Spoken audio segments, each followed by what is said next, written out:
गुरुर्ब्रह्मा गुरुर्विष्णु गुरुर्देवो महेश्वरः गुरु साक्षात् परं ब्रह्म तस्मै श्री गुरवे नमः। तस्मै श्री गुरवे नमः। एक अतिशयोक्ति नाम का अलंकार है। अतिशयोक्ति नाम का अलंकार माने क्या? कोई चीज को ऐसे बताना कि जो संभव ही नहीं। जैसे उन्होंने अपने प्रियजन के लिए सर्वस्व का त्याग किया, माने मरे नहीं, थोड़ा बहुत दुख सह लिया। उसी प्रकार से ये करने से आपको स्वर्ग की प्राप्ति हो जाएगी, इसका मतलब है मर के स्वर्ग में नहीं जाओगे। इसी प्रकार से जब यहाँ कहा है कि नारद जी ने गीता शास्त्र वेद उपनिषद इनका घोष किया और फिर भी भक्ति के जो पुत्र थे, दो बूढ़े हो गए थे, वो जवान नहीं हुए, तो केवल भक्ति के कारण ही उनमें सब कुछ आ गया। इसको कहते हैं अतिशयोक्ति अलंकार। माने भक्ति को श्रेष्ठ बताने के लिए बाकियों को कम कहा है, वैसे वो कम नहीं है। और अब यह जो दूसरी महत्व की बात हमको बताई वो ये कि हमें ये भागवत सप्ताह एक हफ्ते में पूरा करना है। इसका कारण क्या है? यदि हम ये कल्पना करें कि जब समय मिलेगा तब हम पढ़ेंगे, तो जिंदगी भर समय नहीं मिलेगा। समय मिलता नहीं, समय निकालना पड़ता है। एक बार हम जा रहे थे दिल्ली से पिलानी, तो जाते समय पहले दिल्ली से निकल जाओ, फिर हरियाणा आता है और फिर आखिर में जाकर के राजस्थान आता है। तो जब हम हरियाणा से जा रहे थे तो वहाँ बीच में रुके चाय के लिए, और हमने कहा कि भैया बढ़िया चाय बनाओ, तो उसने चाय बनाई, लेकिन मज़ा नहीं आया। तो मैंने उस दुकान वाले को कहा, महात्मा जी चाय में मज़ा नहीं आया। तो उसने मेरे तरफ देखा, महात्मा जी मज़ा आता नहीं, लेना पड़ता है। देखो कितनी सत्य बात है। जीवन में समय मिलता नहीं, निकालना पड़ता है।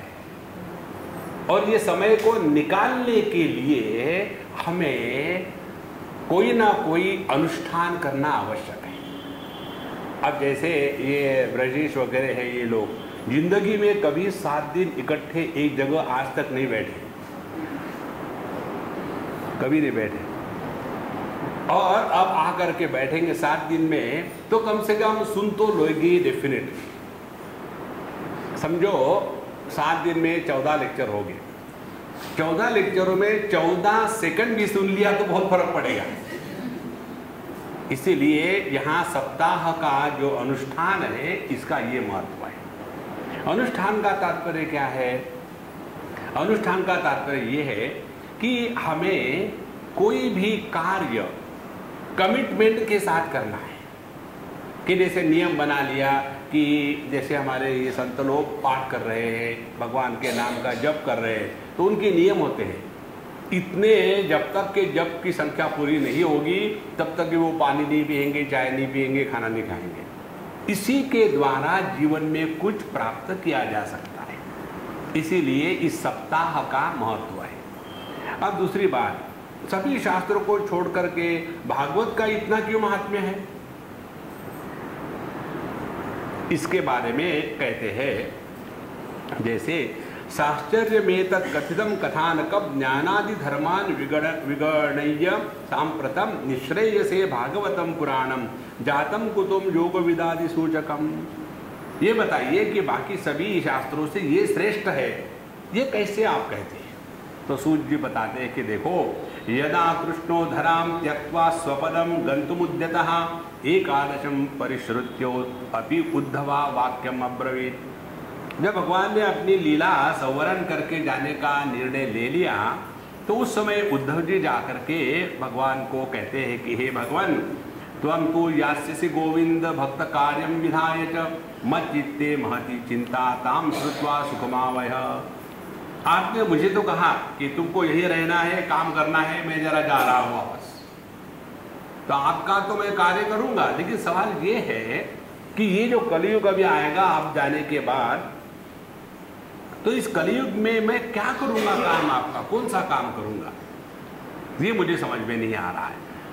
कारण क्या है कि इस कलयुग में आगतोयम कलिर्घोरा भविष्यन्ति पुनः खलाः तत्संगे नैव सन्तोपि गमिष्यन्त्यग्रतां यदा तदा भारवती भूमिर्गोरूपेयं कमाश्रयेत् अन्यो न दृश्यते त्राता त्वत्तः कमललोचन।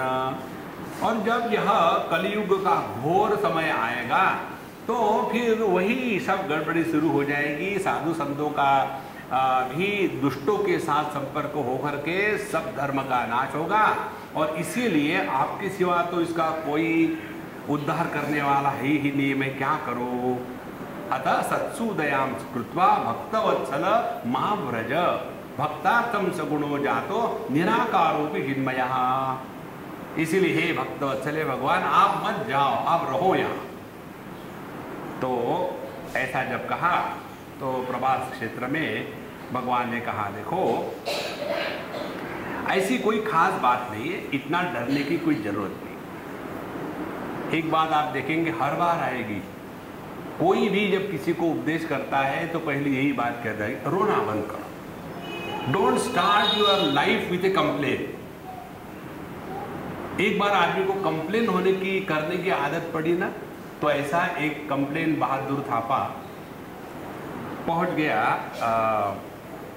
इस लोक को छोड़ करके ऊपर के लोक में, और वहां जाकर के धर्मराज ने पूछा भाई यहाँ सब ठीक ठाक तो चल रहा है कि नहीं, ये तो स्वर्ग है, सब ठीक ठाक है ना। कहाँ ठीक ठाक है, यहाँ मच्छर नहीं है। अब जिस व्यक्ति को हमेशा मच्छरों में रहने की आदत है तो मच्छर नहीं मिले तो दुख होता है। इसीलिए पहली बात ये करो कि देखो रोना धोना बंद करो उद्धव, रोने से कुछ नहीं होता। फिर उन्होंने कहा कि भक्त अवलंबनार्थम किम विधेयम मयेति च स्वकीयम यद् भवत्येजः तच्च भागवते अदधार तिरोधाय प्रविष्टोयम श्री भागवतार्णवम्। भगवान कहते हैं कि देखो मैं अपना संपूर्ण तेज इस भागवत शास्त्र में समाहित करता हूँ, और ऐसा कह के भगवान स्वयं इस भागवत शास्त्र में प्रवेश कर गए। और इसीलिए यह जो भागवत शास्त्र है तेनेयम वाङ्मयी मूर्ति प्रत्यक्षा वर्तते हरे है सेवना श्रवणात् पाठात् दर्शनात् पापनाशनी सप्ताह श्रवणं तेन सर्वेभ्योऽपि अधिकं कृतं साधनानि तिरस्कृत्य कलौ धर्मोऽयमीरितः। इसीलिए जो भागवत की ग्रंथ है यह परमात्मा की साक्षात चिन्मयी मूर्ति है। अब ध्यान से सुनना, हमारे सामने जो भगवान की मूर्तियां हैं इधर, उन भगवान की हम पूजा आरती करते हैं। तो कैसे पूजा आरती करते हैं, तो षोडशोपचार पूजा करते हैं, आसनम आर्घ्यम पाद्यम आचमनम, और फिर उनको कपड़े पहनाना, नहलाना धुलाना, खाना खिलाना, आरती करना, और उसके बाद अच्छा हम जाते हैं, चले जाना। इसी प्रकार से ग्रंथ की पूजा कैसी होती है इसको ठीक से समझ लेना। एक तो पूजा आपने देखी हमारे सामने श्रीमद् भागवत ग्रंथ का यहाँ प्रतिष्ठा हो गई है, और उसके ऊपर हमने उसको अच्छी तरह से बांध के रख दिया है, कहीं उसमें से ज्ञान निकल के बाहर ना आ जाए।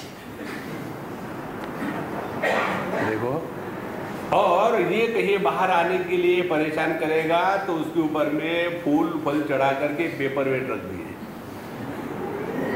देखो, ग्रंथों की पूजा होती है ग्रंथ के अध्ययन से,